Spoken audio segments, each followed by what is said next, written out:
Pour affronter leurs problèmes de santé, les patients demandent souvent à leur médecin de prescrire alternatif. Ce qu'ils voudraient, c'est un traitement curatif mais sans effet secondaire possible. Bien sûr, cela n'existe pas. Une exception notable est le placebo. Dépourvu d'effets biologiques, le placebo risque très peu de nuire aux patients. Mais il peut calmer leurs angoisses. Il peut vraiment aider à la résolution de problèmes de santé, quel que soit le mécanisme. Seulement voilà, prescrire à un patient le placebo qu'il demande, c'est abdiquer des années de formation scientifique.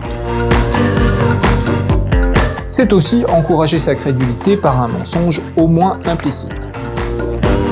Faut-il le faire ? Il est indélicat et sans doute inefficace de contredire frontalement les croyances des patients. De plus, c'est un principe fondamental de ne pas réduire la situation clinique à ses fondements biologiques et de prendre en charge le patient dans sa globalité.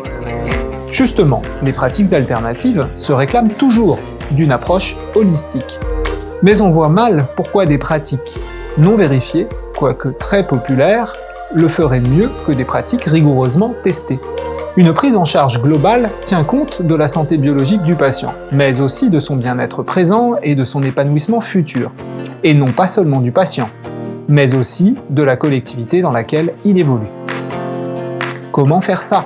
Peut-être qu'une pratique alternative est sans danger immédiat pour la santé du patient. Mais si on encourage ces représentations erronées de la médecine ou de la maladie, il faut tenir compte aussi des conséquences futures sur son bien-être, celui de ses proches, et sur la collectivité. Il faut compter encore avec la probabilité des effets.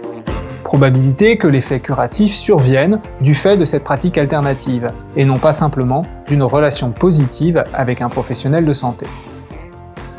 Probabilité des dégâts futurs si on ne décourage pas une croyance en une pratique alternative irrationnelle.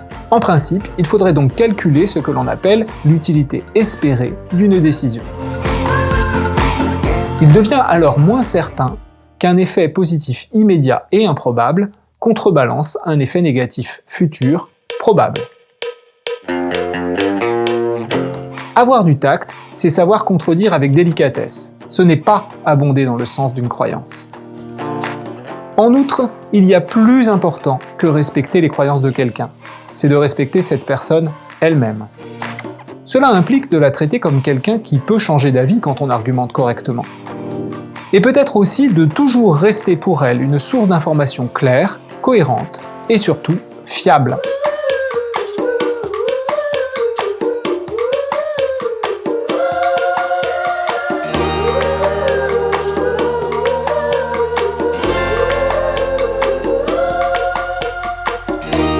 Alors ça, c'était un sujet drôlement sensible à traiter, et je suis sûr que j'ai fâché plein de gens. Mais pour autant, il ne faudrait pas croire que je suis dogmatique. Moi aussi, j'ai pris de l'homéopathie, je suis allé chez l'acupuncteur et j'ai même fait des tas de trucs encore plus bizarres. C'est pas bien.